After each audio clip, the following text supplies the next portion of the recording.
Once your Plantronics Manager Pro tenant has been set up and you have received your welcome email, you can deploy the Plantronics Hub client to your user's desktop.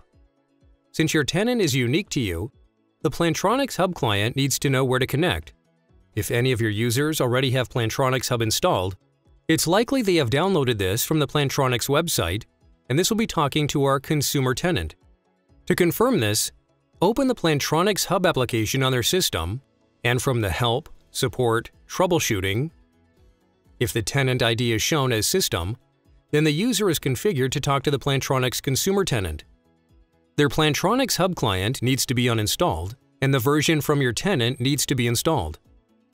To get a pre-configured version of Hub for your new tenant, create the installer file from the Plantronics Hub menu option.